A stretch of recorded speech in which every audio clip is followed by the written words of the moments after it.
أعوذ بالله من الشيطان الرجيم بسم الله الرحمن الرحيم السلام عليكم ورحمة الله وبركاته الحمد لله رب العالمين والعاقبة للمتقين ولا عدوان إلا على الظالمين أشهد أن لا إله إلا الله وحده لا شريك له وأشهد أن سيدنا محمدا عبده ورسوله اللهم صل وسلم وبارك على سيدنا محمد وعلى آله وأصحابه ومن تبعهم بإحسان إلى يوم الدين اللهم اشرح لنا صدورنا يا الله kau lapangkanlah hati-hati kami ya Allah wahassin akhlaqana wa adabana ya Allah kau perelokkanlah akhlak-akhlak kami dan sempurnakanlah adab-adab kami ya Allah wa yassir lana umurana fid dunya wal akhirah. Ya Allah, kau permudahkanlah segala urusan-urusan kami sama ada di dunia dan terutamanya di akhirat nanti ya Allah. Allahumma rzuqna al-fahma wal ilma ya Allah, kau rezekikanlah kepada kami kefahaman dan ilmu pengetahuan ya Allah. Wal hikmata wal aqla, kau rezekilah juga kepada kami hikmah, kebijaksanaan dan akal yang waras lagi sempurna ya Allah. Bi rahmatika ya arhamar rahimin, dengan rahmatmu ya Allah ya arhamar rahimin. Walhamdulillahi rabbil alamin. Amma ba'd.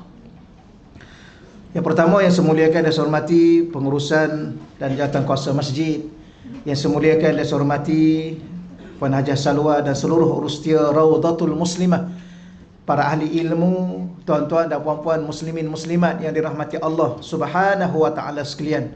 Alhamdulillah, seperti biasa kita memulakan dengan rasa syukur, rasa terima kasih kepada Allah Subhanahu wa taala di atas kesempatan yang masih lagi Allah kurniakan kepada kita untuk berada di taman-taman syurga di hari Jumaat. Ya, sebagaimana yang kita sedia maklum bahawa salah satu daripada perkara yang kita kena pastikan dalam kehidupan dunia kita sementara kita bertemu dengan Allah di akhirat nanti ialah Allah pernah melihat kita berada pada tempat-tempat yang Allah redha. Ya, Allah pernah melihat kita di dunia di tempat-tempat yang Allah akan rahmati dan ampuni dosa-dosa kita. Ya, moga-moga tempat-tempat begini ni membawa kepada keselamatan, ketenangan, kebahagiaan dunia dan akhirat kita insya-Allah. Untuk pagi yang mulia ini kita teruskan lagi perbahasan kitab Risalah Tauhid. Muka surat berapa kita hari ini ya? 45. Baik, fasal yang ke-12. Ahlul Batin dan Ahlul Zahir. Ya, Ahlul Batin dan Ahlul Zahir. Sebagaimana beberapa kali kita mengulanginya di sini, kita manusia adalah merupakan makhluk yang paling sempurna, makhluk yang paling indah, makhluk yang paling cantik yang dicipta oleh Allah Subhanahu Wa Taala, sehingga Allah sendiri membuat kenyataan secara tegas dalam surah At-Tin yang kita pun dah baca, dah faham. Ya, laqad khalaqnal insan fi ahsani taqwim. Kalau kita belajar bahasa Arab, huruf lam dengan qad itu dinamakan adatut taukid ataupun huruf taukid. Apa makna taukid? Suatu penegasan. Dan Allah gabung dua huruf. Ya, lam tu huruf penegasan, qad huruf penegasan. Maka ulama menterjemah meletakkan perkataan demi sesungguhnya ataupun demi sungguh-sungguh. Khalaqna, kami telah mencipta. Bukan baru nak cipta, bukan akan cipta, kami dah cipta pun kita sekarang ni. Apa yang Allah cipta? Manusia fi ahsan, dalam bentuk yang paling cantik, yang paling indah, yang paling sempurna. Salah satu keindahan dan kesempurnaan manusia ialah pada zahir dan batin. Kita ada zahir, jasad, ya, kita ada batin, namanya roh. Maka di sana, di saat orang-orang yang berinteraksi dengan Allah, maka ada orang berinteraksi dengan Allah secara zahir sahaja, ada orang berinteraksi dengan Allah secara zahir dan batinnya sekali. Ini kita akan bicara pada hari ini. Apa beza di antara ahli zahir dengan ahli batin? Baik, maka Imam Arsalan Ad-Dimashqi rahimahullahu ta'ala berkata, ahlul batin, ahli batin ma'al yaqin. Ia berinteraksi dengan Allah sentiasa bersama dengan keyakinan. Wa ahlu zahir, adapun ahlu zahir ma'al iman, orang yang berinteraksi dengan Allah sentiasa bersama dengan keimanan. Jadi di sini ada penghuraian dia. Baik, kita lihat terus kepada nota kaki angka 58 tu. Apa maksud ahlul batin? Orang yang sentiasa menjaga batin hatinya, ataupun dalam jiwanya. Dia sentiasa jaga, dia sentiasa kawal. Atau juga disebut ahlul haqiqah. Sebagaimana dijelaskan oleh Syekhul Islam. Baik. Antara perkataan lain, tapi dia hurai di situ, dia hurai ahlul batin dulu. Sama ada kita nak sebut dengan ahlul batin ataupun ahlul haqiqah. Orang yang menjaga hatinya ataupun orang yang berurusan dengan Allah, berinteraksi dengan Allah secara hakikat kehidupan. Kita pernah sebut bahawa hidup ni, di saat kita lalui kehidupan ni, hidup ini ada zahirnya, ada batinnya, ada syariatnya, ada hakikatnya, ada tersuratnya dan ada tersiratnya. Okey ya? Dan kadang-kadang saya pernah sebut pada tuan-tuan dan puan-puan, ada orang ni dia hidup dengan zahir diri dia. Ada orang dia hidup dengan makna dan nilai diri dia. Bahasa mudah begini lagi. Ya, bahasa mudahnya ialah jangan sekadar hidup dengan rupa, hiduplah dengan makna. Ada orang dengan rupa zahir. Okey, alhamdulillah, dia kena jaga rupa zahir dia. Tapi berapa ramai orang yang rupa zahirnya indah dan cantik tapi tanpa makna. Okey ya? Kena hurai lagi. Kita ni manusia pada zahirnya. Tapi manusia ni dia ada makna kemanusiaan. Okey? Tapi ada orang ni dia nampak zahir manusia tapi kehidupannya bukan. Tak payah cakap lah ya. Tak sampai lagi ni. Khusyuk aja ni. Tak apa. Contoh yang kita dah belajar ni. Contoh yang kita dah belajar ni. Yang kita belajar sebelum ni, kita belajar tentang hidup dengan syariat dan hidup dengan hakikat. Ingat lagi kita belajar sebelum ni. Ada orang dia solat, dia hanya berinteraksi dengan syariat solat. Dia qiyam, dia rukuk, dia sujud. Lepas solat, tak ada perubahan pun pada diri dia. Kenapa? Kerana bagi dia dah genapkan 4 rakaat untuk zuhur, 2 rakaat untuk subuh, 3 rakaat untuk maghrib. Dia dah baca Fatihah, dah baca semua. Yang penting dia dah solat. Okey. Ada orang dia bukan berinteraksi dengan solat. Solat tu apa sebenarnya? Solat tu adalah cara untuk berinteraksi dengan Allah.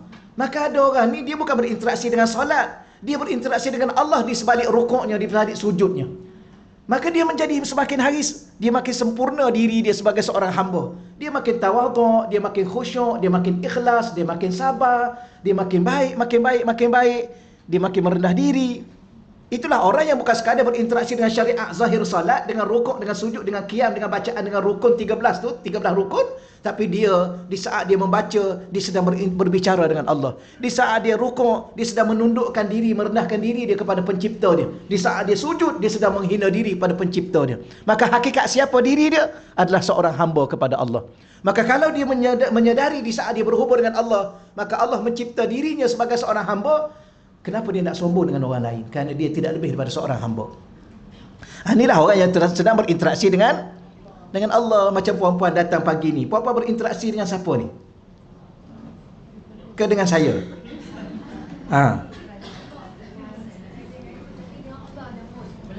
Dengan Allah. Siapa yang menggerakkan kita datang ke sini? Allah. Siapa yang bolehkan kita jadi sihat hari ni? Allah. Siapa yang menyebabkan telinga kita masih mendengar? Allah. Maka kalau kita lihat pada hari ini kita berbicara tentang siapa? Tentang Allah, bukan tentang diri kita. Okey ya? Jadi kalau kita duduk kat sini, walaupun kita nampak ustaznya lain hari ini, bukan ustaz yang biasa, tak ada masalah. Kenapa? Kerana kita sedang menuju untuk bertemu dengan Allah. Sementara bertemu dengan Allah, maka kita belajar bagaimana berinteraksi dengan Allah. Maka dalam orang yang berinteraksi dengan Allah ni, dia ada ahlul zahir, ahlul batin. Jadi kita teruskan di sini ya. Minta maaf saya bawa kepada puan-puan kepada sebelum daripada ini supaya kita mudah faham. Jadi orang yang sentiasa menjaga batin hatinya, atau dia juga digelar ahlul haqiqah, setelah menjaga zahirnya dengan syariat.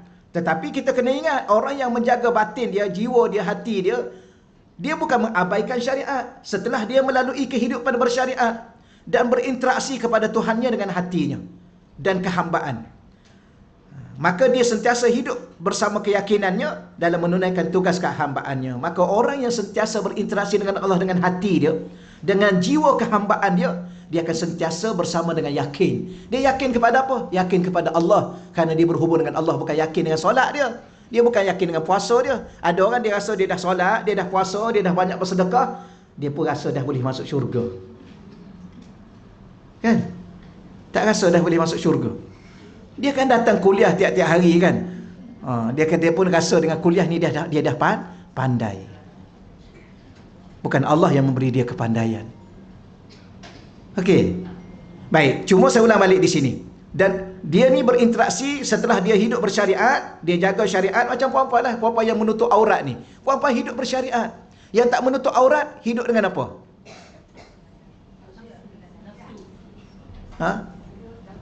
Jawablah dengan apa pun.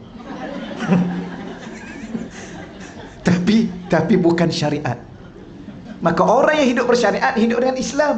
Kerana syariat itu hanya satu sahaja, syariat Islam. Selain itu bukan. Maka apa makna hidup bersyariat? Hidup mematuhi Allah sebenarnya. Peraturan Allah, hukum hakam Allah. Dan kita bukan setakat itu, setelah itu kita berinteraksi pula dengan hati. Baik, saya nak ulang ni bukan apa, saya nak sebut ada satu perkara. Dan berinteraksi pada Tuhannya dengan hati. Apa ada kat hati ni? Salah satunya ialah berinteraksi dengan Allah dengan ikhlas. Berinteraksi dengan Allah dengan niat. Sebab tu kalau ada persoalan, kalau kita tanya persoalan, puan-puan, kalau kita kata kita solat, kita puasa, kita baca Quran, layak tak layak kita nak duduk dalam syurga selama-lama? Apa sebenarnya nilai kita yang Allah beri kita syurga selama-lama? Apa nilai dia?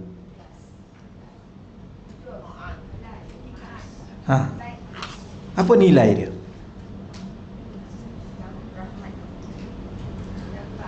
Nak jawab ke tak nak jawab ni? Banyak dah jawapan ni. Nilai dia ialah hati kita.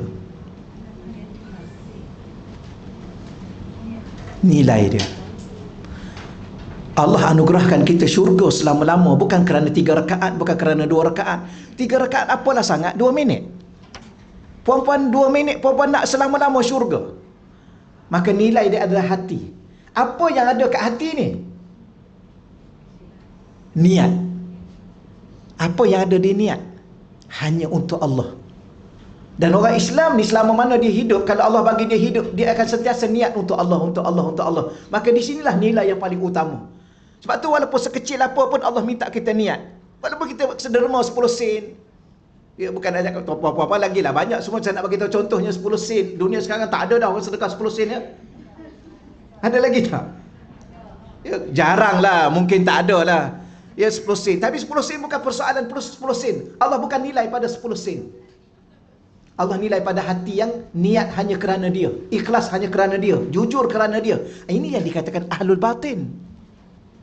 Orang yang hidup dengan hakikat diri dalam dia, hati dan jiwa dia. Maka sebab tu Allah Ta'ala ni rupa-rupanya dia bukan nak rakaat-rakaat kita, dia bukan nak bacaan-bacaan suara-suara kita. Bukan sekadar itu, bukan, saya tak nak nafikan itu ya, jangan takut orang salah faham pula. Ya Allah nak hati kita. Sebab tu saya pernah sebut sebelum ni, untuk kita semua, untuk saya, bahawa Allah Ta'ala ni dia berinteraksi dengan kita dengan apa? Hati. Sebab tu sebelum solat, sebelum puasa, sebelum baca Quran, Allah nak apa? Niat. Apa niat tu? Apa yang ada di hati. Kemudian Allah letak apa kat hati? Iman di hati, tauhid di hati, sabar di hati, tawakal di hati. Maka nilai kita sebenarnya adalah hati. Itu yang dikatakan ahlul batin. Dia hidup dengan hati dia. Dan antara satu perkara lagi dalam hati ni apa dia? Merasai jiwa kehambaan. Okey, insya-Allah ya. Dengan orang yang hidup dengan hati dia ni, di situlah ada yakin. Kalau hidup dengan mulut dia, hidup dengan mata dia, dengan telinga dia, bukan tempat untuk dia letakkan yakin, maka di hatilah yakin. Okey, insya-Allah boleh, insya-Allah ya. Orang yang sentiasa menjaga batin di sini bukanlah merujuk pada golongan batiniah. Cuma di luar sana ada satu golongan yang dinamakan golongan batiniah, golongan sesat yang meninggalkan syariat. Tetapi ahli batin di sini ialah orang yang menjaga pandangan hatinya. Satu benda yang kita kena ingat. Di hati ni ada mata. Mata hati. Dinamakan Ainul Basirah. Mata hati ni satu je tempat pandangan kita. Apa dia? Allah. Jangan pandang hati ni, jangan pandang kepada selain Allah. Dan jangan letak sesiapa pun dan apa pun selain Allah. Itu yang kita pesan berkali-kali ya. Balik nanti. Dah buat ke belum? Dah. Kepesan tu pun dah tak ingat. Balik nanti. Ni kita fokus belah sini lah sebab majoriti ya.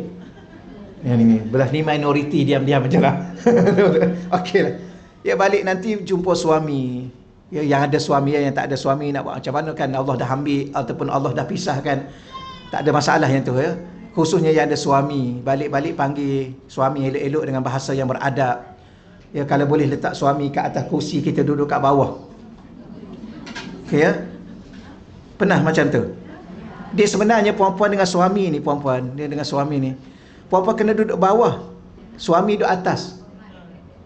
Ya, hormat, mulia. Ya, tolong beli kitab Muhimmah. Kitab Muhimmah, tak pernah belajar kan? Tak pernah? Patut duduk atas kursi sama-sama. Ada satu kitab Muhimmah. Oh, cantik kalau nak baca kitab tu. Kitab Muhimmah ni dia ada 2 kitab dalam tu. Kitab Muhimmah wal Mawaiz al-Badi'ah. Tak apa, beli kitab tu, tolong baca dalam kitab tu. Seorang isteri dengan suami ni ialah dia kena sentiasa tunduk dalam keadaan rasa apa? Rasa malu dengan suami dia. Dia tak akan memulakan percakapan sebelum suaminya memulakan percakapan. Dan dia sudah berat. Ni bukan masalah berat tak berat ni. Masalah kena buat. Dia tunggu dulu nak cerita sampai habis. Berat ke tak berat ke? Tak boleh kena buat ni ya. Balik nanti kena buat ni. Ni dalam kitab ni. Dalam kitab ni siapa yang bagi tahu? Para alim ulama, Nabi bagi tahu ni. Antara adab seorang isteri dengan suami ialah dia kena tunduk. Jangan dia tengok suami tu pun tak boleh. Tengok je tak boleh. Dia kena tunduk. Dan dia kena diam. Ya, tunduk dan diam. Dan jangan dia berbicara selagi mana suami dia tidak benarkan dia berbicara. Dan dia kena minta izin. Abang, saya nak boleh saya nak cakap sikit. Tak payah hiling kepala, jangan. Terima je. Baik, contohnya satu lagi, yang terbaik lagi kalau dia duduk di kursi, suami keluar daripada bilik, dia kena bangun. Dia kena bangun, bang, silakan duduk. Ni dalam kitab Muhimmah ni saya cerita ni. Memang kena baca kitab tu lah lepas pada ni rasa-rasanya. Rupa-rupanya tak tahu ni. Habiskan dulu kan. Kemudian bila kena bangun, dia kata, bang, sila duduk. Abang dia duduk, dia jangan duduk lagi. Dia jangan duduk lagi. Lepas tu kalau suami dia kata, silalah duduk, baru dia boleh duduk. Yang terbaik lagi, tak apalah bang, saya duduk kat bawah. Ini memang ni bukan wanita lagi dia, ni bidadari syurga dia. Bab tu amin. Tapi dia kena duduk bawah. Masa duduk bawah tu minta izin, abang, saya nak minta izin, saya nak cakap satu benda yang paling penting. Ya, bahawa bermula daripada hari ini, yang mulia hari Jumaat ni, ya, berapa hari bulan ni, saya nak buang abang daripada hati saya. Tadi bukan main lagi kan. Berdiri hormat, duduk minta izin. Tapi itu betul tu ya, saya cakap dalam kitab tu. Kalau puan-puan tak pernah buat apa-apa, buatlah sekali pun. Ya, moga-moga malaikat catat dalam buku catatan. Maka ini adalah bidadari syurga yang tak ada di akhir zaman seumpama itu. Yang biasanya akhir zaman ni, ya, abang, apa cerita hari ni? Itulah di akhir zaman. Okey. Betul, saya cakap ni dalam kitab. Nanti kalau itu, nanti saya bincang dengan Puan Hajah Salwa. Nanti kita baca yang tu lah lepas ni ya. Tak adalah, tak ada. Allah. Tapi kalau baca kitab yang tu, ada seorang tu, mak saudara dia atau pak saudara dia nak kirakan dia, nak calonkan dia seorang suami. Lalu dia pergilah jumpa Rasulullah. Dia kata, Rasulullah, boleh tak engkau ceritakan kepada aku hak-hak seorang suami? Maka Rasulullah cerita pada dia hak seorang suami. Last sekali dia kata apa? Dia kata, wahai Rasulullah, kalau inilah hak seorang suami, saya tak akan kahwin. Kerana berat, kata dia. Isteri, kalau inilah hak seorang suami, dia kata, saya tak akan kahwin, wahai Rasulullah. Betul lalu amat berat. Tapi perempuan tak boleh, tak ada pilihan sebab dah kahwin. Tak ada pilihan. Tajuk apa dah kita ni ya? Tajuknya ialah nak bagi tahu bahawa hati ni hanya untuk Allah. Yang kita menjadi terbeban dalam dunia kehidupan akhir zaman ni sebab hati ni kita berbelah bahagi. Dan kebanyakan hati kita ni kita serah pada orang, itu paling bahaya. Ya. Kita tak belajar, kita kena belajar dulu, tapi dulu tak tahulah sebab kita tak belajar, harap-harap Allah ampunkan kita. Ya. Masa bercinta dulu, subhanallah. Ya. Bukti I cinta kat you, I serahkan hati I kepada you. Oh, bukan setakat hati, jiwa dan raga. Ya, yang kawan tu jiwa dia pun tak terjaga. Okeylah, setakat tu dahulu insya-Allah ya. Saya nak fahamkan pada hati saya, pada hati tuan-tuan dan puan-puan bahawa hati ni adalah untuk Allah. Kenapa? Kerana di hati ni ada mata, dan mata tu hanya memandang Allah Subhanahu Wa Taala. Tapi mata bukan memandang. Hati ni bukan, pandangan hati ni bukan memandang, menyaksikan Allah. Ya, hati ni ada sentiasa dengan Allah. Sama ada ada niat, sama ada niat hati ataupun rasa kebersamaan dengannya. Bagaimana hati sentiasa memandang Allah, menyaksikan Allah, sama ada niat kita sentiasa dengan Allah ataupun rasa kebersamaan dengan Allah. Ya, rasa, bukan fizikal, bukan benda. Ya, sebagaimana saya pernah sebut bahawa Allah dekat tak dengan kita? Dekat. Dekat tu apa maksud dekat? Dekat tu bukan maksud pada jarak. Dekat itu pada rasa. Rasa hati. Alhamdulillah orang Malaysia ni dia bagus. Dia kata apa? Jauh di mata, dekat di hati. Pandai, itu bahasa yang benar. Dan bahasa yang benar itu kepada apa? Kepada Tuhan yang Maha Benar, iaitu Allah Subhanahu Wa Taala. Bukan jauh di mata, dekat di hati. Kekasih yang ada ni tak. Allah sebenarnya. Kerana kekasih yang paling setia adalah Allah. Sesiapa yang ingin mendapat kesetiaan yang benar-benar setia, berkasih dan bercinta dengan Allah. Tetapi kalau puan-puan dan tuan-tuan bercinta dengan manusia, puan-puan akan menunggu. Bukan tak setia, tapi memang tak dibenarkan untuk setia. Okey ya? Setia hanya kepada Allah. Okey ya? Betul. Tambah-tambah orang lelaki. Orang lelaki tak boleh setia. Kerana orang lelaki setia hanya seorang kepada seorang wanita sahaja. Ini berkali-kali saya pesan. Ya, orang lelaki ni dia hanya setia pada seorang wanita, namanya ibu dia. Kalau isteri tak. Puan-puan jangan minta setia dengan suami. Dengan suami puan-puan minta tanggungjawab, amanah. Saya ni abang, amanah yang Allah beri kepada abang. Kalau abang khianat amanah ini, peluang abang untuk ke syurga tipis. Ini amanah ni, isteri-isteri ni amanah ni. Ya, tambah satu lagi, dua amanah. Betul ya? Bukan main-main, bukan sebarangan ni. Puan-puan nampak, oh seronok lah abang. Tak, bukan seronok. Abang sedang menanti sesuatu persoalan yang lebih besar di hadapan Allah. Abang nak tak? Tanya dia. Abang nak tak? Saya ni pun abang terhegeh-hegeh jaga saya. Tak adalah macam tu. Okey je pun. Sebenarnya dia pun cakap balik, sebenarnya bukan abang yang jaga you, Allah yang jaga you. Ya. Sebab tu you silap faham selama ni, you ingat abang yang jaga. Tu yang you rasa sedih. Sebab abang kadang-kadang jaga dia, abang pun tak terjaga. Jadi sebenarnya abang sekadar memohon pertolongan kepada Allah supaya Allah yang sebenarnya yang jaga awak semua dan anak-anak. Sebab tu sekat tu dulu. Nanti banyak sangat ni cerita ni. Ya. Apa yang saya nak bawa satu aja puan-puan. Banyak cerita pun boleh banyak cerita. Tapi hati kita hanya dengan Allah. Tambah-tambah homo yang macam ni. Minta maaf ya, saya ulang banyak kali ya, homo yang macam ni lah. Ya. Jangan terasa pula. Ya. Puan-puan tahu tak homo kita macam ni? Inilah saat-saat indah dalam hidup kita. Tahu tak kenapa saya cakap gitu? Kerana kita sudah makin dekat untuk bertemu dengan pencipta kita. Kita tak faham. Kita ada, ya Allah sakitnya, ya Allah kenapalah sakit, kenapalah. Tak, sakit itu membuktikan bahawa Allah tak nak kita lagi menikmati apa yang sementara yang ada ini. Allah nak bawa kita kekal bersama dengan dia. menikmati kebahagiaan selamanya, kesejahteraan, ketenangan selamanya.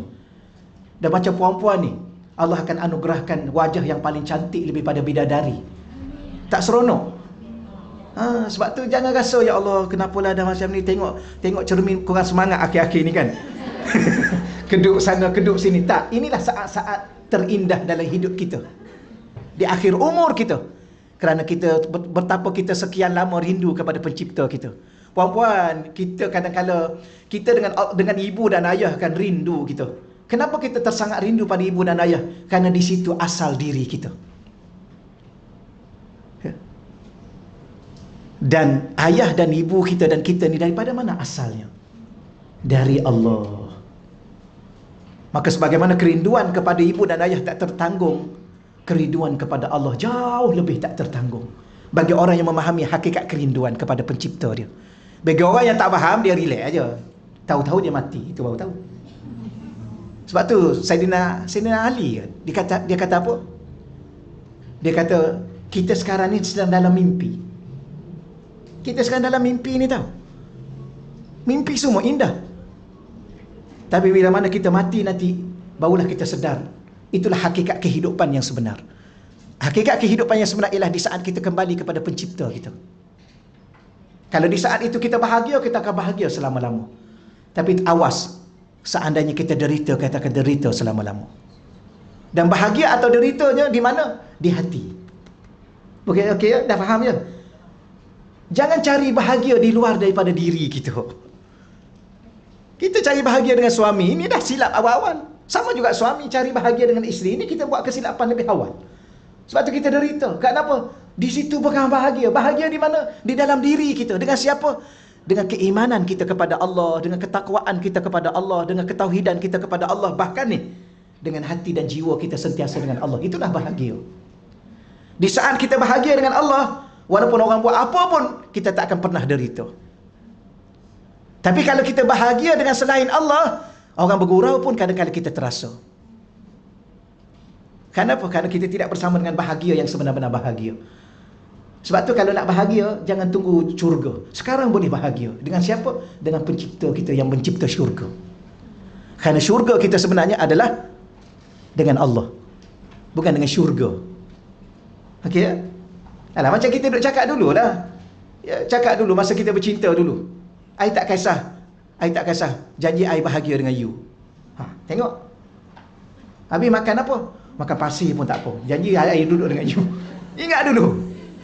Ada orang perempuan pernah cakap kat saya sekali. Orang perempuan. Nampak je macam ni tau. Tak ada lah. Ada orang perempuan tu, dia anak orang kaya. Dia anak orang kaya, dia kembar. Ni cerita jangan masuk. Tu dah masuk dah ni. Oh, dah masuk dah. Ada seorang tu. Ya, saya kata saya orang miskin, macam mana nak kahwin dengan saya? Dia kata tak apa, janji boleh kahwin dengan awak tak apa. Habis kita nak makan apa? Tak apa, kita makan pasir pun tak apa. Wah. Tapi tak kahwinlah dengan dia. Kalau dia dengar ni mesti dia tahu ni.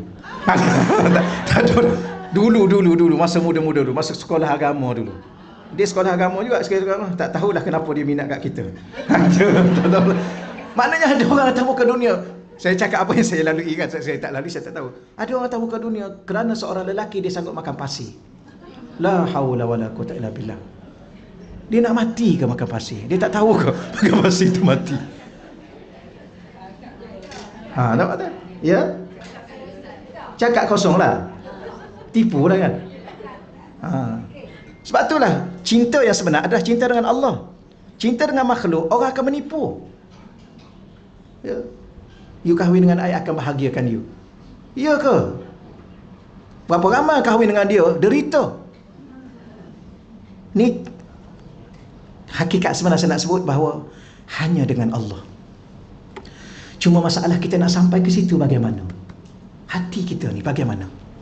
Lepas tu saya pesan, ada dua cara. Cara pertama, solat hajat, minta dengan Allah tiap-tiap malam sebelum tidur. Ya Allah, tolonglah ya Allah, jadikan hati aku ya Allah sentiasa denganmu ya Allah.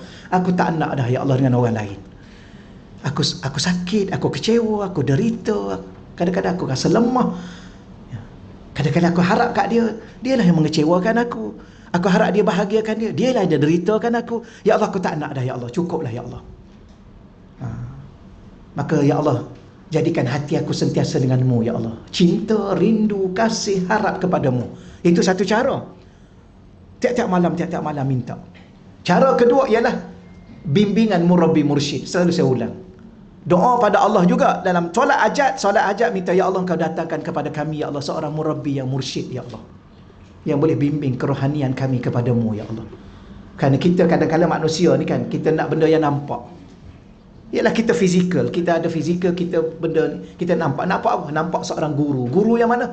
Guru yang membawa diri kita, hati dan jiwa kita kepada Allah. Betul macam Habib Omar kan, duduk dengan Habib Omar, dia cerita apa? Dia cerita tentang Allah Rasul, Allah Rasul, Allah Rasul. Ya. Dia habis dunia ni macam mana? Dunia ni tak payah cerita, puan-puan. Dunia tak payah cerita. Sampai masa lapar, pergilah makan. Kan nak cerita juga. Kalau sampai masa mengantuk, pergi tidur je lah. Kan nak buka kitab. Kalau mengantuk, pergilah tidur. Tak payah baca kitab tu. Orang dah tahu dah. Ya. Betul ya? Kalau nak apa? Nak apa-apa cari je lah. Dunia ni kan, huwallazi khalaqalakum ma fil ardi jami'a. Huwallazi, dialah Allah. Khalaqalakum, yang telah mencipta untuk kamu. Ma fil ardi, apa yang ada di bumi ni, jami'an, semuanya untuk kamu. Cari je lah. Sehingga Allah kata apa? Fantashiru fil ard. Bertebaranlah kamu atas muka dunia ni. Pergilah mana pun. Tapi hati kamu dengan Tuhan, hati kamu dengan Allah. Maka selesai dunia dan akhirat kita. Nah, itu yang kita belajar. Okey, selesai situ. Wa ahluz zahir. Baik, sekejap. Orang yang sentiasa jaga hati dia, Allah akan tambah keyakinan demi keyakinan demi keyakinan. Dia akan hidup dengan yakin. Yakin dengan apa? Yakin dengan Allah. Baik. Yang ni orang tanya, macam mana saya nak jadi ahlul yakin? Orang yang yakin, sama ada yakin tu namanya ilmu yakin, namanya ainul yakin, namanya hakul yakin. Hidup dengan hati dengan Allah. Hidup hati kita dengan Allah. Baik, kemudian sebaliknya, wa ahluz zahir, ahli zahir. Ma'al iman, dia sentiasa dengan keimanan.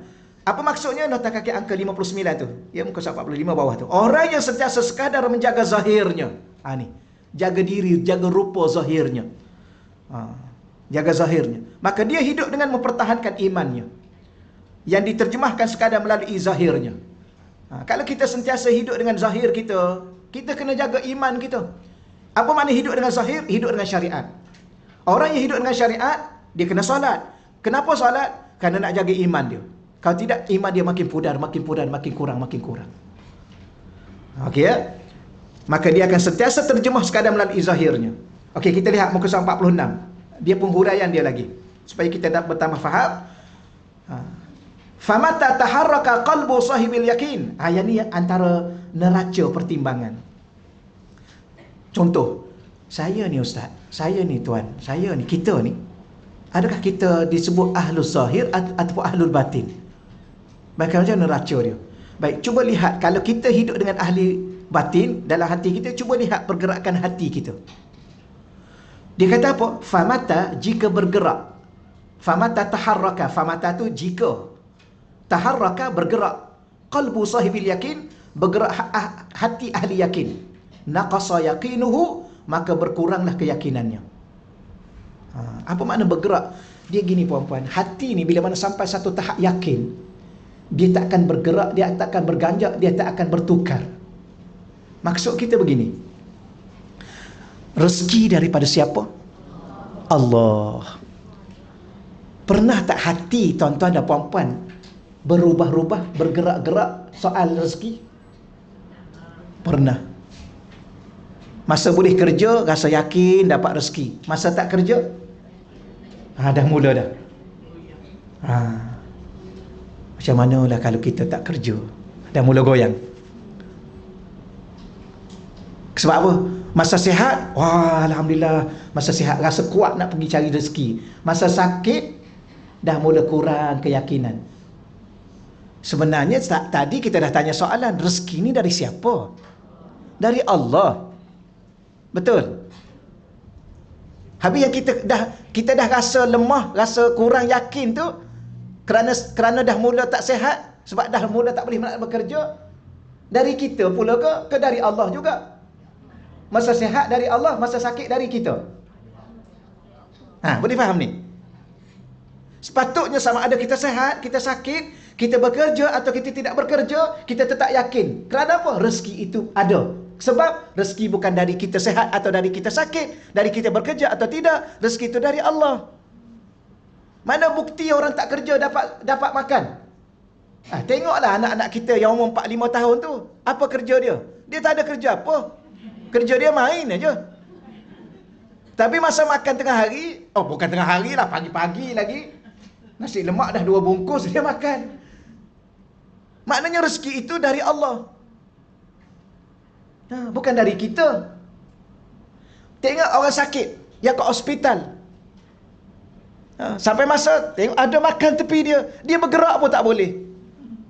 Rezeki dari mana? Dari Allah. Habis yang kalau budak-budak tu pun, tengok budak-budak tenang aja dia kan. Dia tak kira apa dia. Ada duit ke tak ada duit, dia tak kira, dia main aja. Main. Sebab dia tahu sampai masa ada makan. Dia yakin dengan mak dia kan. Kalau seorang budak boleh yakin dengan mak kita yang dah matang ni, tak boleh yakin dengan Tuhan. Seorang kanak-kanak tu, dia boleh yakin dengan mak dia. Dia tak ada akal. Sepatutnya dia boleh fikir. Sebab mana ada dia fikir? Bukan tak ada akal, minta maaf, dia tak matang lagi akal dia. Dia tak mumayyiz kadang-kadang.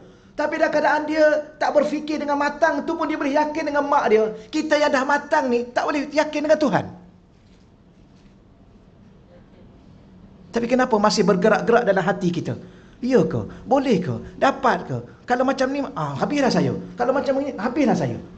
Kenapa jadi begitu? Sebab kita belum sampai kepada ahlul yakin. Itu maksud dia.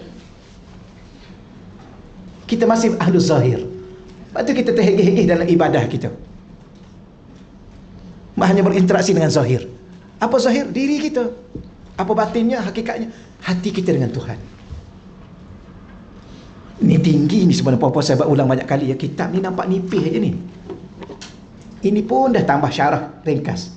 Kalau tidak, berapa helai je ni. Tapi dia membawa kita kepada suatu alam begitu luas, begitu jauh, begitu dalam. Bagaimana kita berinteraksi dengan Tuhan pencipta kita. Ni dia panggil, kalau kita tauhid ni kemuncak dia dah. Tauhid sufi ni. Bukan tauhid teori, nazari, teori akal. Bukan menafikan, jangan salah faham. Yang kita duk belajar selama dengan kitab-kitab ni sekadar memahamkan akal kita. Itu pun orang tersalah faham lagi dengan akal mereka tentang bab Tuhan. Mereka rasa akal mereka lebih bijak, sedangkan akal ini bijak tak kat mana pun terbatas. Tapi macam mana kita ingin menyelami lautan ketauhidan kepada Allah, kekuasaan, keagungan Tuhan, kita bicara hati. Inilah hati. Sebab tu hati kena ada yakin dengan Tuhan. Tapi oleh kerana kita tak berinteraksi dengan hati, selalu berinteraksi dengan zahir, ada waktu hati kita goyang. Orang buat sikit dah goyang dah. Dunia sekarang bukan goyang, koyak. Relax lah. Sikit aja kita buat dah koyak. La haula wala quwwata illa billah. Jangan cepat koyak. Sebab apa? Kenapa hati dia koyak? Sebab hati dia dengan manusia. Bila mana hati dengan manusia, manusia ni kan lemah. Bila mana hati tu dengan yang lemah, dia juga lemah. Hati dengan yang lemah, maka lemahlah dia. Sebab tu kita ni lemah. Kita bergantung pada suami juga lemah. Ingat suami ni kuat sangat ke? Ya. Puan-puan, kadang-kadang orang lelaki ni, sebab tu kadang-kadang akhir-akhir ni banyak. Puan-puan perasan tak? Akhir-akhir ni banyak ustaz-ustaz daripada Indonesia, Buya Yahya, daripada kita ni, banyak berbicara soal kekeluargaan. Perasan tak? Mungkin Allah ilhamkan pada hati-hati kami, wallahu alam lah ya, bukan kami ni orang baik, tapi bagi tahu kenapa kita banyak berbicara soal itu. Kenapa? Memang dunia luar, subhanallah, dahsyat. Cuba tanya kawan-kawan kita yang kis mahkamah tu kan. Oh subhanallah, berapa ramai orang sekarang ni yang kerja-kerja pejabat tu, buat kerja-kerja curang. Lepas tu kita pesan, kita sebagai isteri orang, kita kerja kat pejabat, lelaki tu handsome tak kat mana pun, peramah tara mana pun, jangan layan. Dia buat peramah aja tu. Kat rumah dia punya garang dengan si isteri dia. Contoh, hai ustaz tahu mana? Mana kan? Sebab tu ingat pesan orang perempuan ni semua ni yang cantik-cantik semua ni kan, tak payah amin dah, memang cantik. Siapa bagi tahu? Allah kat sana kan dah baca ayat Quran kan. Kena baca lagi sekali. Yang lelaki-lelaki ni semua handsome ni, jangan main-main ni. Ni siapa bagi tahu? Allah bagi tahu, laqad khalaqnal insan fi ahsani taqwim.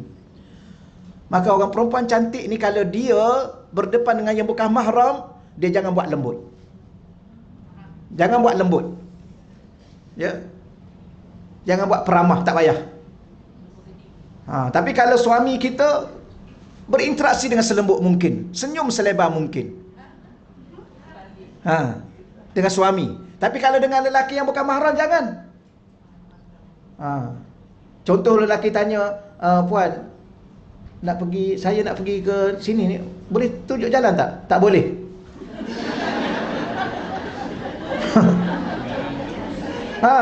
Cari sendiri ya. Lelaki tanya orang perempuan. Contoh. Tak boleh. Tak boleh bagi tahu. Pandai-pandai cari jalan sendiri. Sekarang ada telefon, ada map, ada location. Mana ada buat, dia buat tanya je tu. Kita kena cerdik. Tak boleh. Tak boleh cakap. Memang. Nanti kita ajar lain kali. Dia bukan saya cakap ni, Quran bagi tahu ni. Dalam kitab tu yang saya cakap tadi, Quran bagi tahu. Oh baik bang ya, bang nak tahu jalan ya. Okey, mai saya hantarlah ya. Ini lagi parah. Kononnya apa? Sopan, lembut, prihatin. No. Kita juga orang lelaki kan, orang perempuan datang yang cantik-cantik tu minta tunjuk jalan, tak boleh.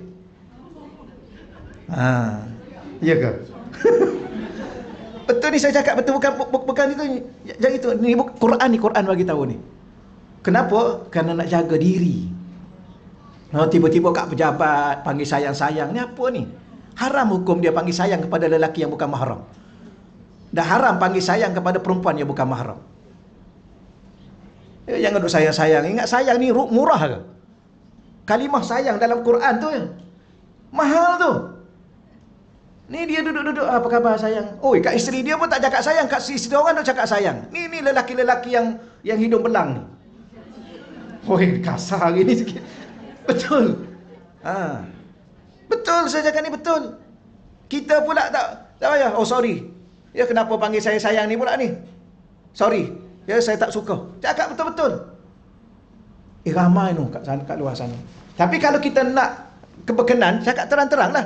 Yang berkenan tu yang tak ada, yang itulah kan. Contoh. Tak kena setakat tu dulu, nanti contoh yang pelik-pelik pula. Contoh lagi terasa hati pula. Tapi orang perempuan kalau dia tak ada milik siapa-siapa, dia boleh pergi. Macam kan Sayyidatina Khadijah kan. Dia pergi jumpa Rasul. Dia minta Rasulullah tu kan. Okey, yang tu tak apa. Cakap terang-terang. I nak kat you boleh? Boleh macam tu. Tapi tengoklah keadaan. Tapi boleh. Ya. Dengan cara yang tegas, dengan cara yang matang, dengan cara yang itu. Boleh. Okey ya? Tajuk apa dah ni? Tajuknya nak bagi tahunya ada hati. Sebab kalau kita zahir kita, dia rosak hati kita. Kerana hati ni nak jaga dengan Tuhan. Sebab tu dengan makhluk tu lah hati-hati. Bimbang-bimbang kalau kita dengan makhluk ni tak pandai jaga, akan sekali rosak kita dengan Tuhan. Ini salah satunya. Baik, saya ulang balik tadi ya. Jadi kita cukup yakin dengan Allah, maka bila mana hati kita mula bergerak, dah mula goyang, naqasa yakinuhu, yakin kita mula kurang. Macam tadilah bab rezeki tadi. Bab rezeki. Rezeki ni daripada Allah, bukan daripada kita. Bila mana kita ada sesuatu yang menghalang, jangan pernah kurang yakin kita dengan Tuhan. Okey. Baik. Mata lam yakhtur lahu khatirun. Ni. Dan ataupun bila tiada lagi lintasan bagi hatinya, kamula yakinuhu, maka bertambah sempurnalah keyakinannya. Ya, bila mana hati dah tak ada tu dah, tak ada persoalan-persoalan yang datang dalam hati kita yang merosakkan keyakinan kita pada Allah. Ya. Kalau jadi macam ni, habislah aku. Ada orang kata, kalau berlaku macam ni, habislah saya. Apa ni masalah apa ni? Yalah, kalau orang tu buat saya macam ni, habislah saya. Dah, orang ni tak boleh buat apa-apa kat kita. Dia boleh buatlah apa yang dia boleh buat. Dia buatlah. Tapi yang menentukan segala-gala Allah. Kadang-kadang orang cakap apa? Jangan tutup periuk nasi saya. Nah, kalau dia tutup periuk nasi pun, Allah buka periuk yang lain lebih besar tau. Allah, kita ni dengan Allah, bukan dengan orang. Tapi orang akan usaha. Memang ada orang ni yang khianat-khianat, dia akan usaha. Dia dengki kan. Sebab tu kadang-kadang jangan cakap banyak apa yang kita dapat tu. Jangan cakap semua kita cakap kat orang. Ada orang dia kata alhamdulillah, syukur, alhamdulillah, terima kasih, apa ni, tahniah dapat. Ada orang tak, ada orang dia ada akan buat sesuatu. Sebab tu macam cucu-cucu tu kan dapat, jangan masuk dalam Facebook. Tunjuk betul-betul, tunjuk orang tengok cantiknya budak ni, lepas tu dia pun jangan. Jadi ada benda-benda begini. Tapi bila mana kita buat macam tu, ada orang buat kepada kita, yakin kita bukan pada orang tu yang menentukan sesuatu, Allah. Sebab tu kita kena jaga. Bila mana apa yang Allah suruh kita jaga dengan Allah, Allah akan jaga seluruhnya. Baik, sebaliknya pula. Ataupun di situ ada satu nota kaki tu. Saya baca dulu yang tu. Jika terdorong dalam hatinya suatu keinginan untuk kepentingan dirinya sendiri. Ini salah satu daripada perkara yang kita kena hati-hati juga. Allah ni, baik, saya ulang balik. Allah Ta'ala ni, apa yang dia nak daripada hati kita hanya untuk dia. Termasuk dia tak nak hati kita untuk kita sendiri pun dia tak nak. Contoh, kalau kita solat, tujuan apa solat itu? Hanya untuk Allah. Tapi ada orang untuk diri dia juga. Apa maksud? Dia solat sebab dia nak syurga. Itu pun Allah tak nak kalau boleh. Alah, kan dulu guru saya, minta maaf, kadang-kadang saya bawa contoh yang sama. Kalau kita orang lelaki, seorang perempuan nak kahwin dengan kita, dia nak kat kereta kita, atau dia nak kat rumah kita. Kalau kita tahulah kita nak tak kahwin dengan dia. Tak. Bukan tanya perempuan, tanya belah sini. Tolong jawab. Bagus juga akak ni. Tolong jawab. Wakil. Kita tak nak. Tapi kalau dia nak kahwin dengan kita, dia akan dapat rumah dan kereta kita sekali. Begitulah kita dengan Allah. Kita solat bukan nak syurga. Kita solat bukan nak bidadari. Kita solat, kita bukan nak kemewahan syurga. Kita solat untuk Allah. Tapi Allah ni Tuhan yang maha pemurah, yang maha bijak, yang maha menghargai. Maka bila mana kita dengan dia, dia bagi segala-galanya. Inilah. Okey, jadi jangan pernah bergerak hati ni di saat kita solat kepada selain Allah. Jangan fokus hati kita bila mana kita solat kepada selain Allah. Contoh, kita solat duha, dalam hati ada apa? Murah rezeki. Ini pun Allah tak nak. Padahal siapa bagi tahu solat duha murah rezeki? Nabi sallallahu alaihi wasallam, kekasih Allah. Jadi salah tak kalau kita solat duha nak murah rezeki? Tak salah. Tapi Allah ni dia nak tulus, dia nak jujur, dia nak murni, dia nak suci. Hati ni hanya untuk dia. Tapi kalau kita solat duha 2 rakaat untuk dia, dia boleh bagi dunia dan seisinya. Dia kan maha kaya. Macam kiasan tadilah. Ataupun kiasan yang benar saya ceritakan, ada 3 orang ni berkhidmat dengan raja. Dia berkhidmat dengan raja dah lama dah. Akhir sekali raja panggil dia. Okey, you ni dah lama dah khidmat dengan raja ni. You nak apa? Ya, seorang ni dia nampak, raja ni minta harta lah. Dia minta wang ringgit yang banyak, raja bagi. Yang B ni pula, dia kata, raja ni mesti tanah banyak. Maka minta tanah. Yang ketiga, yang C ni, orang ni bijak ni. Dia kata, dia ulang lagi sekali, betul ke tuanku nak bagi ni? Betul. Ni dah offer dah semua ni. Betul ke ni? Betul. You nak apa? Dia kata, I nak raja, I nak sultan. Dia nak raja. Dah raja kan? Bukan nak jadi raja. Ya. Bukan nak kahwin dengan raja. Dia nak duduk dengan raja. Dia nak raja. Bila mana dia duduk dengan raja, apa kita boleh bayangkan? Macam jawapan tadilah. Hartanya, tanahnya tak kena gaya, tahta tu dia dapat kalau raja meninggal. Ni orang cerdik. Itu analogi yang kita boleh faham. Samalah kita dengan Allah. Kalau hati kita seluruhnya, jiwa dan raga kita kepada Allah, subhanallah, Allah bagi segala-gala pada kita, tak kena gaya. Allah bagi 8 syurga. Boleh faham insyaAllah ya? Jadi sekarang ni hati nak bagi kat siapa? Ya. Jadi yang pernah bagi dulu nak buat macam mana? Ambil balik dengan dia. Pergi ambil balik. Jumpa, cari, call dia balik. Halal kan? Tak boleh. Dia hati ni ada satu aja. Kalau dah bagi kat dia, apa yang tinggal pada kita?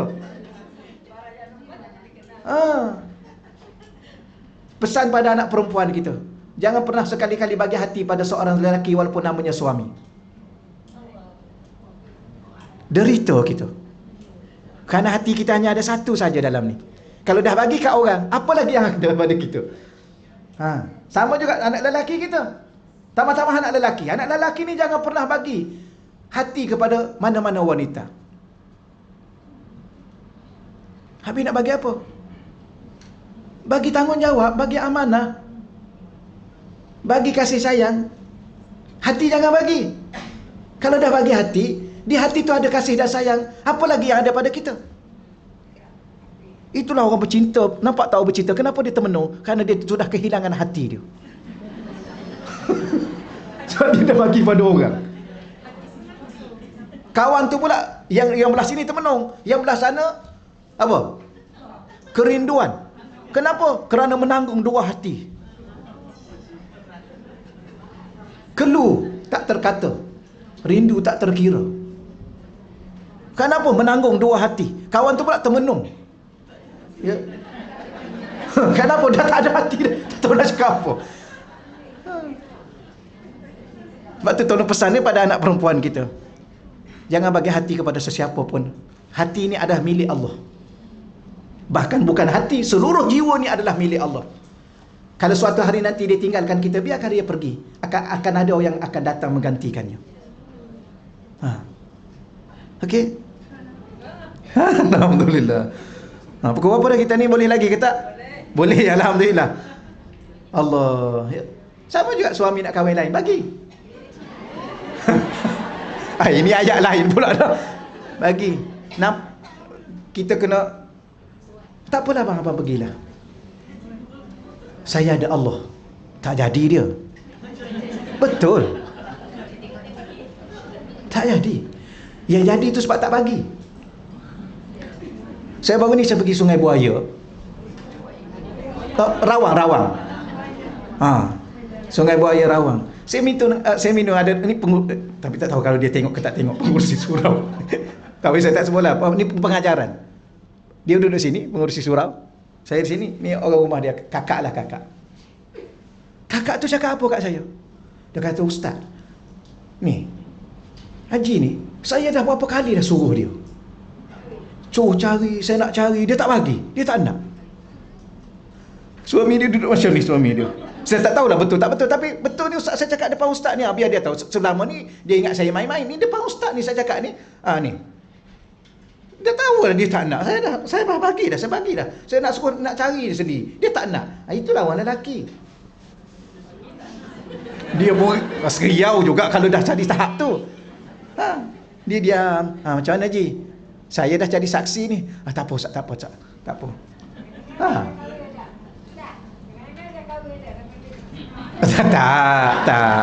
Tak, dia tak. Pandailah Acik ni.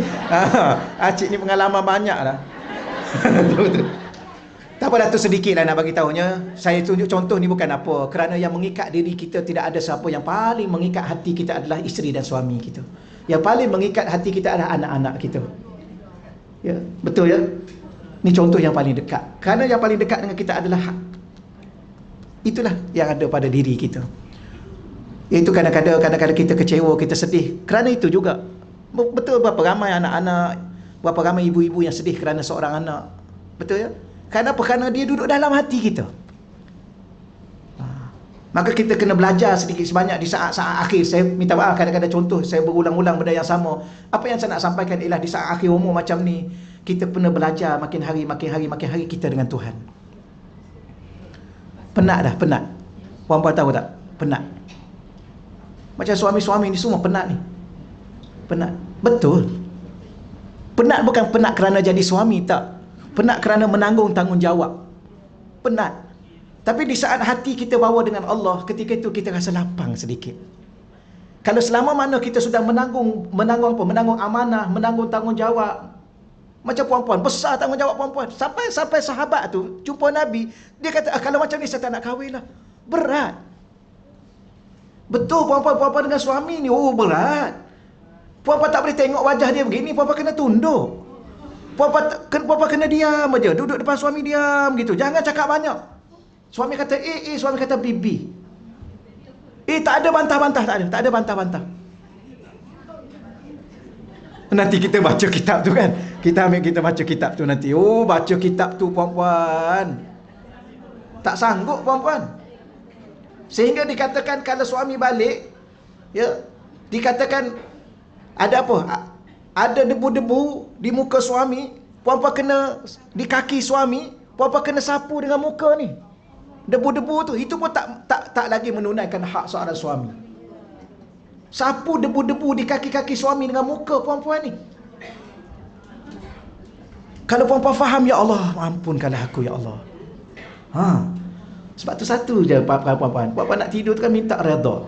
Minta redha. Suami pula kita redha je lah isteri. Biar dia masuk syurga.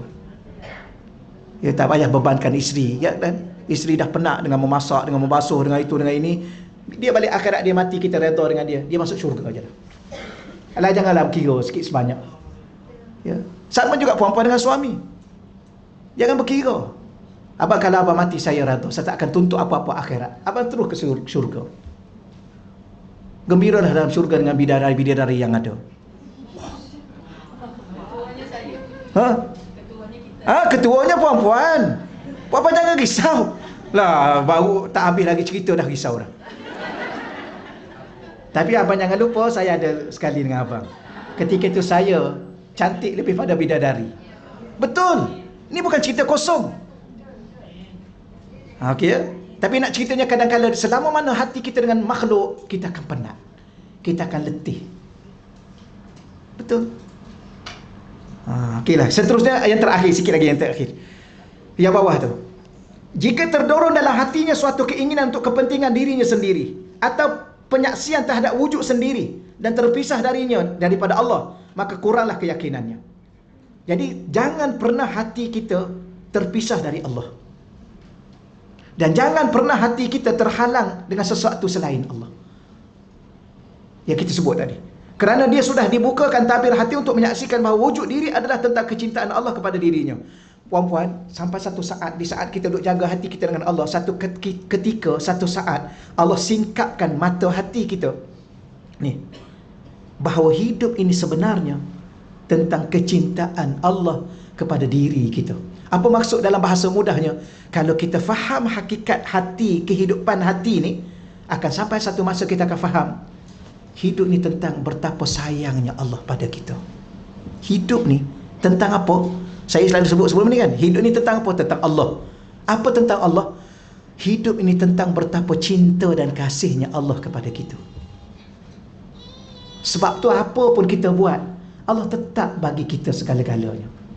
Apa kita buat? Dosa. Banyak dosa yang kita buat.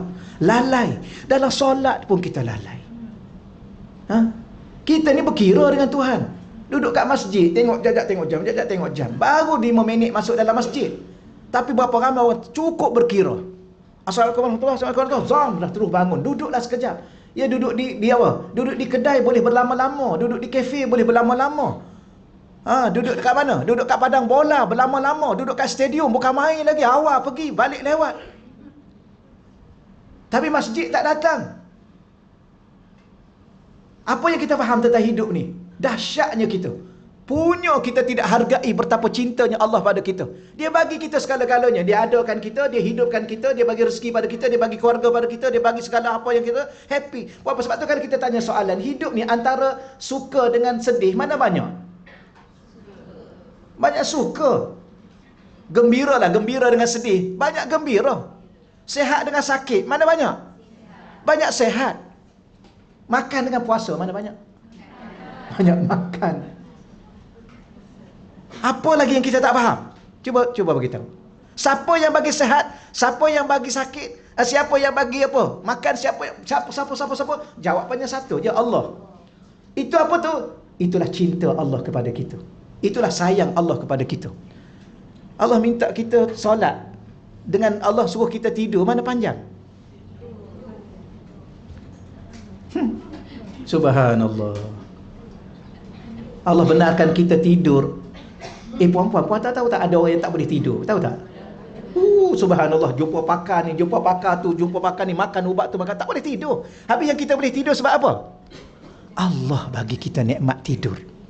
Lama tak Allah bagi nikmat tidur? Lama, 6 jam, 8 jam. Kadang-kadang tambah lagi tidur dalam kuliah. Saya dah mula nampak. Dah mula nampak tu yang saya cakap tu. Saya tak berlapis. Okey ya. Apa yang kita tak faham lagi? Macam kita dengan mak lah puan-puan. Apa yang kita tak faham pada diri seorang ibu? Apa sebenarnya? Cinta dan kasih dia kepada kita. Betul ya? Apa yang kita tak faham? Betapa ibu kita tu, apa kita tak faham?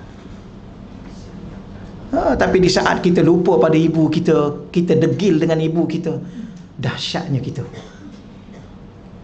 Gitulah. Tetapi siapa yang mencipta ibu kita? Allah. Maka bagaimana kita dengan Allah? Baik, sedikit lagi yang terakhir. Famata taharraka qalbu sahibil iman, bila tergerak hati ahli iman. Apa makna bergerak hati ahli iman? Tanpa perintahnya. Bil ghaib, berkuranglah mana tadi? Sahibil iman bil ghaib bi ghairi amrin naqasa imanuhu, maka berkuranglah keimanannya. Apabila tergerak hati seorang yang ahli iman tanpa perintah Allah, ya, maka makin kurang iman dia. Apa maksud? Kita baca kat bawah tu kejap. Maksudnya apabila hati seorang beriman terdorong untuk melakukan sesuatu yang bukan diperintah oleh Allah, seperti perkara makruh, haram, maka kuranglah imannya. Di saat dia beriman pada Allah, tapi hati dia bergerak untuk melakukan sesuatu di luar daripada perintah Allah, atau melanggar perintah Allah, maka ketika itu iman dia makin kurang. Jadi apa bahasa mudahnya? Bahasa mudahnya, di saat kita buat maksiat, bukan dosa je yang kita dapat, iman kita makin berkurang. Tolong ingat. Minta maaf lah, saya ulang lagi ya. Kalau orang perempuan daripada dia mula balik sampai umur 60 tak tutup lagi aurat, apa lagi yang baki pada diri dia? Kalau ada orang daripada muda berjudi sampai ketua berjudi, iman apa lagi yang baki pada diri dia? Kalau daripada muda sampai tua tak solat, apa lagi yang baki dalam diri dia? Ni maknanya setiap kali kita buat dosa, bukan dosa je kita dapat, bukan maksiat yang kita buat itu membawa kita ke neraka. Kenapa? Kerana setiap maksiat itu mengurangkan iman dia. Jadi, tapi wa mata taharraka bil amri kamula imanuhu, tapi setiap kali hati kita bergerak dengan perintah Allah, hati ni sentiasa nak buat itu, nak buat ini, apa yang diperintah oleh Allah, maka bertambahlah iman dia. Maka rupanya di saat kita baca Quran, bukan setakat kita dapat pahala baca Quran, iman kita makin bertambah. Di saat kita berjalan ke masjid untuk solat berjamaah dan sebagainya, bukan setakat kita dapat pahala berjamaah 27, iman kita makin bertambah. Gitulah ya. Wallahu a'lam. Jadi bicara kita hari ni, kalau boleh, kita bukan sekadar sekarang mungkin tahap kita pada ahlul zahir, ahlul iman yang dalam hati kita, tapi kalau boleh kita melangkah satu langkah ke depan untuk hati dan jiwa kita, atau dengan bahasa mudahnya jiwa dan raga kita, hidup dan mati kita, susah dan senang kita, kaya dan miskin kita, gembira dan sedih kita dengan Allah.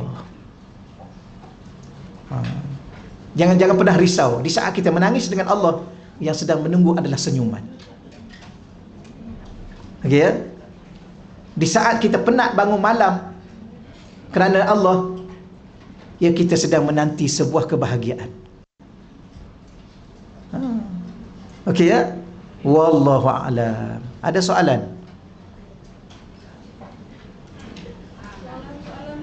Kalau ada. Kalau tak ada lagi baik.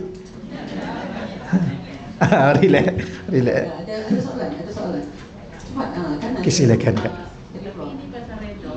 Ha. Kalau kita dah redha dengan ujian yang Allah bagi kat kita, Ya. tapi kita berdoa minta Allah bagi kita bantuan. Ada tak maksudnya kita tak redha? Kita redha dah Ya. dengan ujian yang Allah bagi. Ya.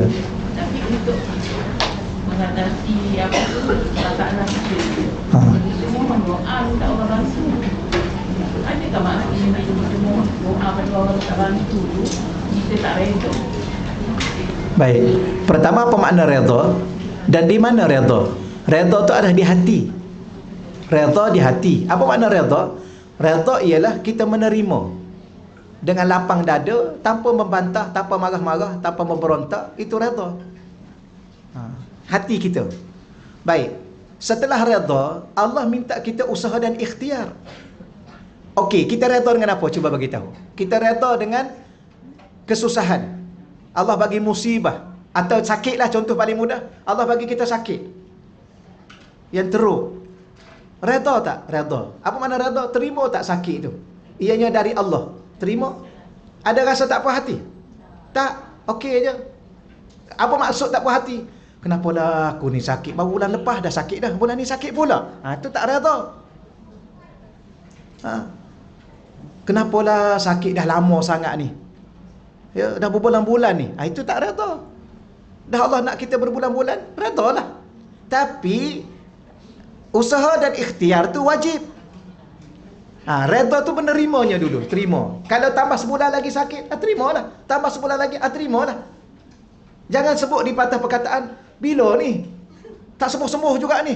Dah pergi hospital. Itu maknanya dia tak redha. Tapi kalau sekadar dia minta dengan Allah, ya Allah, aku redha dengan apa yang kau beri pada aku, ya Allah. Cuma ya Allah, aku minta, sebab aku lemah, ya Allah. Aku sakit, aku redha, aku terima. Aku tak akan bantah, ya Allah. Kerana Engkau maha mengetahui segala-galanya, ya Allah. Cuma ya Allah, banyak benda aku tergendala dengan sakit ni. Engkau tolonglah aku, ya Allah, sembuhkan aku. Okey. Kemudian nak macam mana nak sembuh? Pergilah hospital. Maka kita naik kenderaan, kita telefon ambulan, bawa kita hospital. Itu tak menafikan redha kita kerana kita menerima. Dan usaha dan ikhtiar tu bagus. Okay, pergi hospital, doktor kata kena ward, masuk ward, masuk lah. Nanti saya tak redha doktor lah. Masuk, doktor kata masuklah. Nurse datang bawa ubat kan, makan. Nanti saya tak redha pula nurse, tak makan. Kenapa? Kerana usaha dan ikhtiar itu adalah wajib yang Allah takdirkan untuk kita buat. Mesti. Sebab apa? Sebab Allah nak bagi pahala dengan usaha ikhtiar. Tapi kita kena yakin dengan Allah bahawa bukan usaha dan ikhtiar itu menyelesaikan. Yang akan menyelesaikan adalah Allah. Tapi kalau Allah, kenapa kita usaha dan ikhtiar? Sebab Allah yang suruh. Kenapa Allah suruh?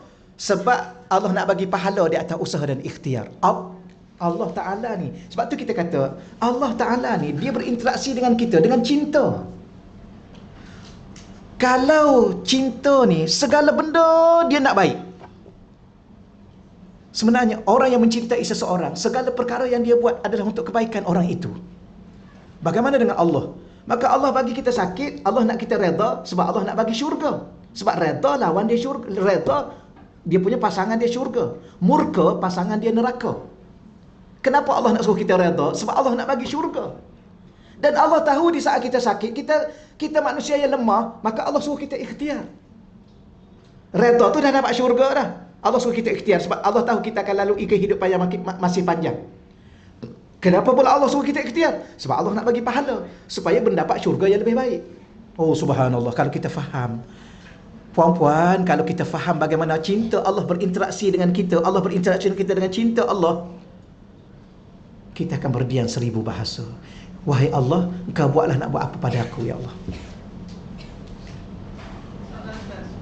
Bagi suami telah dijemput Allah. Suami Dijemput Allah. suami yang dijemput oleh Allah. So isteri apa nak betul dibuat kalau dia nak daripada itu? Apa yang salah dibuat daripada suami? Suami dah meninggal. Macam mana nak ada perkataan tak sempat minta maaf. Kesalahan-kesalahan tu Apa yang boleh dibuat? yang boleh dibuat ialah pertama, sentiasa minta ampun pada Allah tak ada dosa-dosa suami. Ya Allah, ampunkanlah dosa suami aku, ya Allah. Ya Allah, terimalah segala amal ibadah suami aku, ya Allah. Ya Allah, kejadikan kubur suami aku taman-taman syurga, ya Allah. Satu. Ya. Itulah cara dia. Itulah cara dia. Nak minta maaf, tak boleh dah, dia dah meninggal. Jadi kita minta ampun terhadap dosa dia. Supaya balik akhirat nanti dia tahu. Dia tahu. Dia masuk dalam alam kubur, tu sudah tentu dia bawa dosa. Mana ada manusia tak berdosa? Maka bila mana dia bangun daripada kubur itu, dah tak ada dosa dia. Maka dia tahu bahawa yang memohon kepada Allah supaya Allah ampunkan dosa dia adalah isteri dia. Maka moga-moga dia redha kepada kita di akhirat nanti. Dia tak tuntut. Gitu. Sama juga yang kita buat jahat kat dia, kat siapa-siapa pun kita buat khianat kat dia, dia dah meninggal. Macam mana kita nak minta ampun dengan dia? Salah satunya ialah kita minta ampun terhadap dosa-dosa dia. Bahkan kalau kita buat kebajikan, kita masuk duit dalam tabung, kita niat untuk dia supaya bertambah pahala dia. Itu salah satu caranya. Alah, jangan risau puan-puan. Kalau kita jujur dengan Tuhan, Allah ampun dosa kita. Sebanyak mana pun dosa, sebanyak buih di laut pun Allah ampun dosa. Itu suami yang dah meninggal. Maka faham-fahamlah suami yang masih ada, jangan jangan cari pasal. Itu dia punya poin dia. Okey ya. Itu dah dikira penutup dah. Kata putus. Okey. Okey. Tak ada soalannya? Memang ini. Inilah. Okey, setakat tu dahulu. Cuma macam biasalah ada yang pesan kat saya tu, ada kat luar tu dessert tu. Allah ada. Ada doa kita boleh ya. Mohon doa kesembuhan sepenuhnya buat ayahanda Haji Hashim bin Mat yang sedang menghidapi penyakit yang kritikal. Baiklah ya, kita sama-sama doa secara khusus kepada Haji Hashim bin Mat dan selebihnya kepada ayahanda-ayahanda kita yang kalau masih hidup, dan kepada sesiapa pun di kalangan kita yang kalau sedang sakit. Auzubillahi minasyaitonirrajim. Bismillahirrahmanirrahim. Allahumma salli ala sayidina Muhammadin miftahi babi rahmatillah. Adada ma fil ilmillah. Salatan wa salaman daimain bidawami mulkillah wa ala alihi wa sahbihi. Allahumma salli ala sayyidina Muhammadin tibbil qulub wa dawaiha wa afiyatil abdan wa shifaiha wa nuril absar wa diyaiha wa ala alihi wa sahbihi wa barik wa sallim.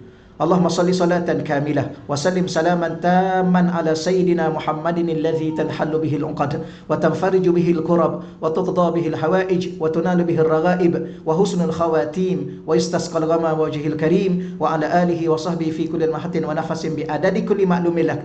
Allahumma anzil alaihi ya Allah Tuan Haji Hashim bin Mat, ya Allah, dawaan min dawaik wa shifaan min shifaik wa rahmatan min rahmatik wa barakatan min barakatik ala hadhihi al-awja' wal amrad wal asqam fatabra bi rahmatika ya arhamar rahimin. Ya Allah, Engkau turunkanlah kepada kami semua ya Allah, secara khususnya kepada Haji Hashim bin Mat ya Allah, kesembuhan daripada kesembuhan-Mu ya Allah, penawar daripada penawar-Mu ya Allah, ubatan daripada ubatanmu ya Allah, rahmat daripada rahmat-Mu ya Allah, keberkatan daripada keberkatan-Mu ya Allah, kesembuhan daripada kesembuhan-Mu ya Allah. Sembuhkanlah Haji Hashim bin Mat ya Allah, sembuhkanlah beliau ya Allah, sembuhkanlah beliau ya Allah, sembuhkanlah beliau ya Allah, sihatkanlah tubuh badan beliau ya Allah, berilah kesabaran kepada beliau dan ahli keluarga beliau ya Allah. Ya Allah, Engkau gantikan segala apa yang beliau hadapi ini ya Allah dengan kerahmatan-Mu ya Allah, dengan keampunan-Mu ya Allah, dengan keredaan-Mu ya Allah, sehingga membawa beliau sembuh ya Allah. Allahumma innahum sa'aluna ma laisa indana. Ya Allah, kadang-kadang orang meminta doa dengan kami ya Allah, kadang-kadang kami tidak memiliki segala-galanya ya Allah.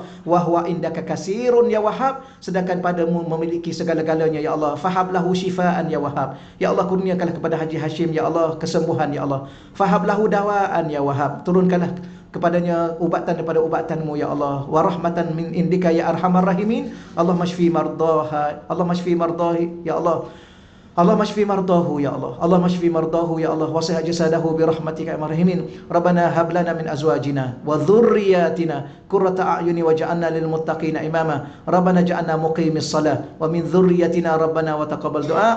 ربنا آتنا في الدنيا حسنة في الآخرة حسنة وقنا عذاب النار. وصلى الله على سيدنا مولانا محمد والحمد لله رب العالمين. تقبل الله منا ومنكم يا كريم.